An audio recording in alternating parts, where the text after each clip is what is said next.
pinjam 10.000, dia mengeluarkan uang di saku. Hanya ini yang dia punya, ambillah semua. Dia heran bukankah dia kesulitan, tapi kenapa mau menolong? Dengan tersenyum menjawab selama bisa menolong, maka dia akan menolong. Kemudian ada telepon, neneknya masuk rumah sakit, dia bingung, namun HP-nya kehabisan baterai. Dia ingin pinjam ponsel, tapi pria itu pergi. Dia pun sangat sedih. Rupanya dia mengambil powerbank, meminjamkan untuknya. Neneknya butuh biaya 20 juta. Dia berjanji akan mencari uang. Pria itu lalu memberi 20 juta, gunakan untuk neneknya. Dia menolak, mereka tak saling kenal, tak bisa menerimanya. Dia memaksa, cepatlah, neneknya lebih penting, lalu minta nomornya. Berjanji akan dikembalikan. Namun berkata tak perlu, dia senang dapat membantu pemuda jujur sepertinya.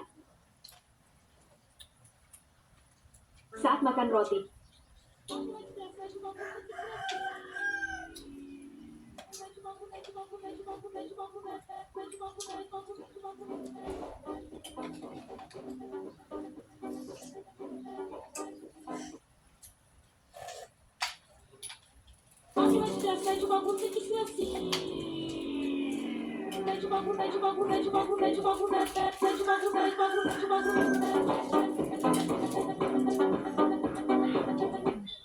Mobil nama siapa?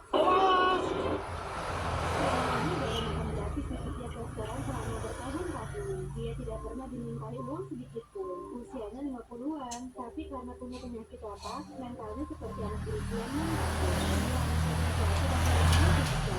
Untungnya semua para pemilik restoran yang baik mengenalnya, dan karena kasihan mereka kasih makan dia secara gratis. Tapi dia tidak rakus, dia selalu ambil makanannya sedikit. Meskipun pemilik restoran menyuruhnya ambil lebih banyak, tapi dia selalu menolak. Ketika dia sangat suka makanannya, dia menunjuk restorannya ke orang yang lewat untuk mempromosikannya. Dia sangat sopan, selalu mendahulukan pembeli lain dan mengambil makanan yang tersisa. Sebenarnya pasar itu sudah mulai sepi dan hampir ditutup, tapi karena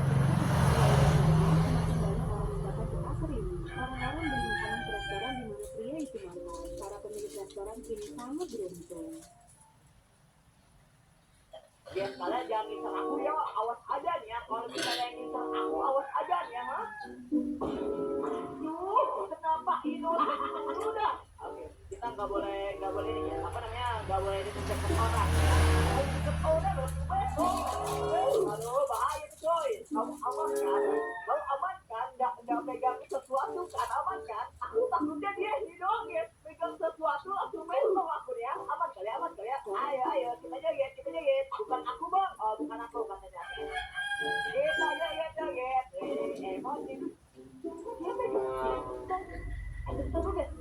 Aku curiga. Ya perasaan.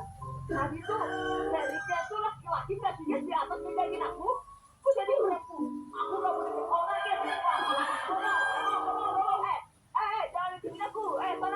Sana. Aku curiga ya sama orang-orang gila. Kamu ya mundur ya situ aja.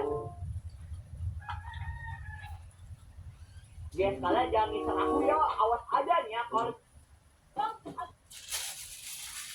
Bro, lu tau kisah di balik foto ini nggak? Hah? Ini mereka siapa bro? Fotonya kayak jadul bro. Karena itu foto diambil pada tahun 1987. Dan itu foto terakhir mereka sebelum menghilang selama 31 tahun. Hah? Hilang kenapa bro? Tersesat apa? Jadi, mereka adalah para pendaki yang menemukan gunung es tertinggi di Eropa bernama Gunung Elbrus. Mereka berhasil sampai puncak dan membuat tanda di sana. Setelah itu mereka turun. Nahasnya, saat turun mereka mendirikan camp untuk bermalam di sana. Dan ketika larut malam, tiba-tiba terdengar sangat keras bongkahan es yang pecah dan menimbulkan longsor salju yang akhirnya menimpa para pendaki itu. Ya Allah, terus akhirnya gimana bro? Penyelamat menyisir semua tempat, namun tidak menemukan apapun, dan para pendaki dinyatakan menghilang. Hingga akhirnya 31 tahun kemudian, pada tahun 2018, mereka naik ke permukaan dan ditemukan oleh pendaki yang melewati jalur itu. Maksudnya masih hidup apa bro? Semuanya meninggal bro. Mereka berhasil naik ke permukaan karena es yang terus mencair akibat pemanasan global.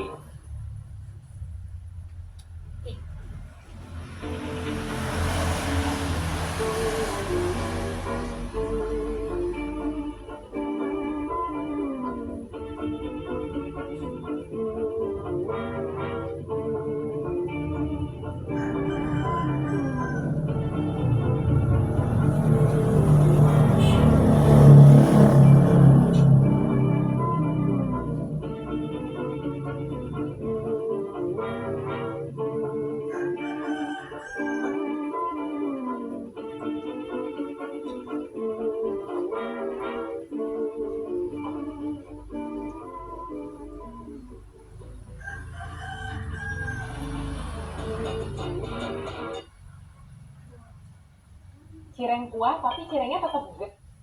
Tiba-tiba ada lebah di rumah. Si Bontot suruh tangkap lebahnya. Kemudian dia kena sengat dan sedih Gimana gede dan masih? galau. Ternyata ini karena Madu. Jadi datang lebah deh ke rumah. Si Bontot jadi marah sama Madu. Tiba-tiba pas dibuka ada reptilnya. Sekarang si Bontot suruh tangkap reptil. Tapi sepertinya si Bontot takut sama reptil. Sekarang panggil kakaknya si Bontot, dia akan jadi pemburu bayaran. Dia dibayar pakai makanan. Jangan lupa makan buah dan sayur, biar sehat dan kuat lawan monster reptil. Ayo, sekarang waktunya berburu ubur-ubur. Saat pintu kamar dibuka, tiba-tiba kamar sudah berantakan. Pasti terjadi pertempuran yang sengit di sini. Tiba-tiba,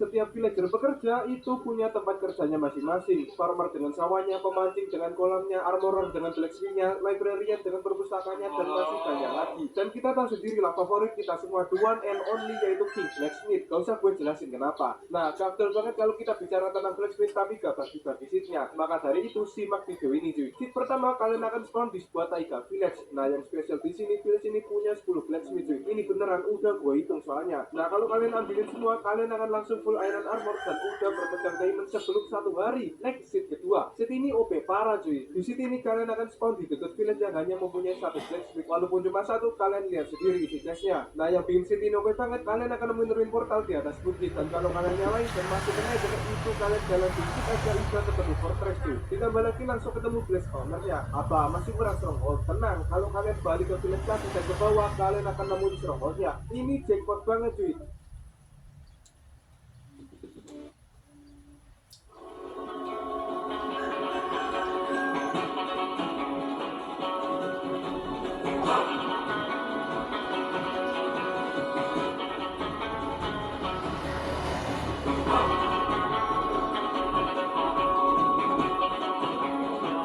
Dan listrik.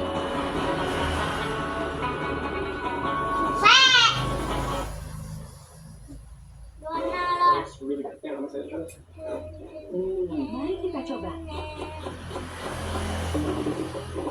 Anu, tunggal.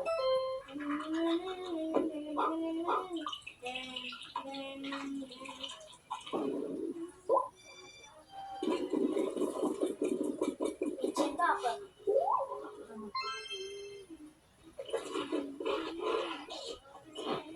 Memang orang barat itu pintar-pintar. Mereka ciptanya ini sekali. Kamu mau coba di rumah. Si mama kalian suka, aku yakin. Seorang pria kedatangan seekor gurita besar yang masuk ke dalam perahunya. Ia dengan segera melepaskan kembali gurita itu ke lautan. Yang mengejutkan, gurita itu meninggalkan bayinya di atas perahu. Pria itu mengangkat bayi gurita itu. Ia memegangnya dengan hati-hati. Saat ia berlabuh ke daratan, ia memutuskan untuk membawanya pulang. Hari-hari berlalu, bayi gurita itu tumbuh dengan cepat. Dan pria itu sadar bahwa ia harus melepasnya suatu hari nanti.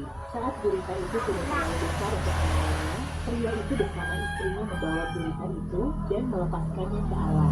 Pria itu dan istrinya rutin mengunjungi genangan air di sisi laut, tempat gurita itu kini tinggal. Hingga akhirnya, gurita itu tumbuh terlalu besar di tempat itu.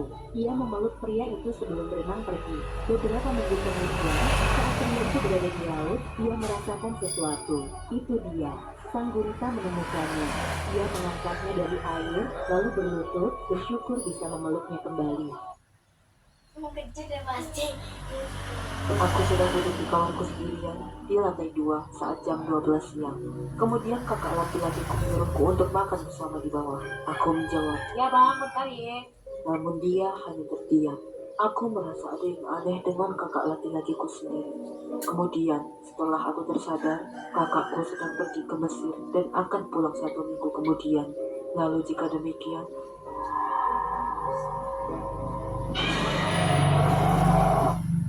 Halo tomat-tomat, hari ini aku mau tantang bocil-bocil Robloxku buat ngelewatin stage tower yang udah aku kasih banyak banget jebakan. Buat yang berhasil aku kasih Robux. Let's go guys, kira-kira siapa yang berhasil? Oke kakek dulu ayo nggak apa-apa sini kakek. Khusus buat kakek aku kasih jalan ya. Oke lanjut, siapa yang maju ini? Raymond maju, let's go. Coba Raymond bisa nggak? Aku jalan jebakannya.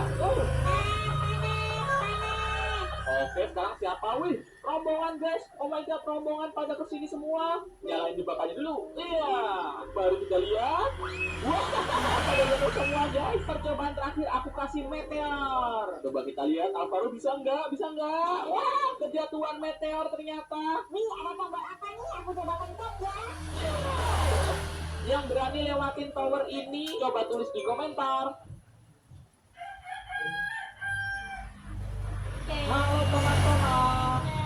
Gua tahu ya, lu bukan setan. Sebenarnya ini gak seperti yang kalian lihat. Kamu kok bisa melakukan hal seperti ini? Aku melakukan ini bukan tanpa alasan, Bu. Aku sakit hati dengar omongan ibu-ibu kampung sini. Sehari setelah ayah meninggal, aku dengar ibu-ibu sini bilang kalau mereka bersyukur Payanto meninggal karena mereka nggak perlu repot-repot bayar utangnya. Padahal utang mereka masih banyak, Bu. Bisa-bisanya mereka bilang gitu waktu ayah udah nggak ada, padahal waktu ayah masih hidup mereka sampai mohon-mohon ke ayah untuk pinjam uang. Yang lebih parahnya lagi, salah satu di antara mereka ada yang bilang kalau ayah bakalan kena azab di dalam kubur nanti karena ayah suka membunga-bungakan uang dan bikin warga sengsara. Aku tahu, Bu, kalau pekerjaan ayah sebagai rentenir itu bukan pekerjaan yang baik, tapi apa mereka pantas mengatakan hal seperti itu?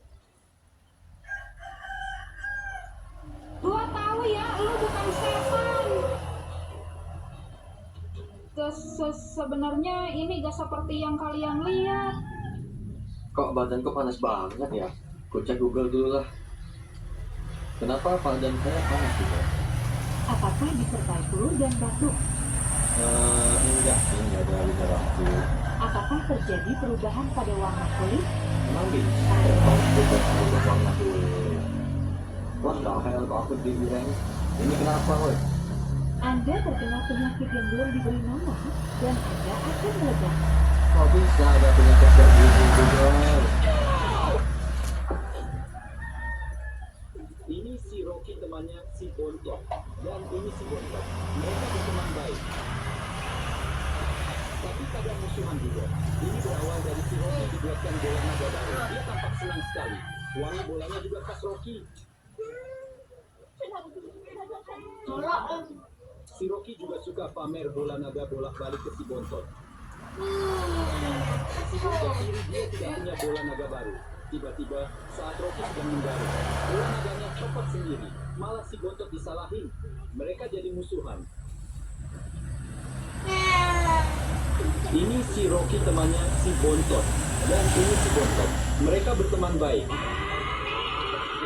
Tapi kadang musuhan juga.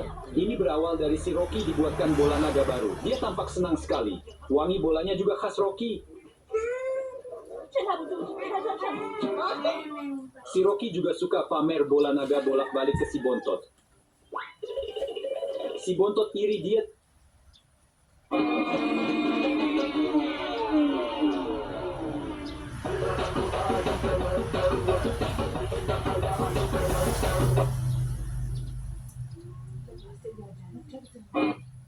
Ogoh-ogoh Tulat Tunggul merupakan hasil kreasi Mak Egi, seorang seniman muda dari Kampar Siring, Gianyar, bersama dengan S.Henry Sentana. Secara filosofis, Tulat Tunggul melambangkan upaya spiritual untuk menolak energi negatif yang masih melekat dalam kehidupan manusia.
angin.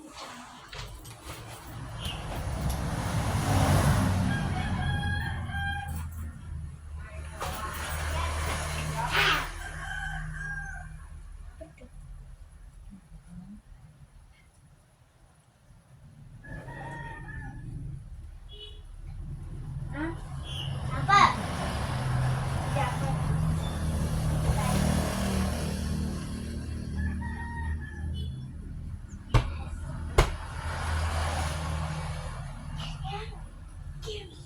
Baru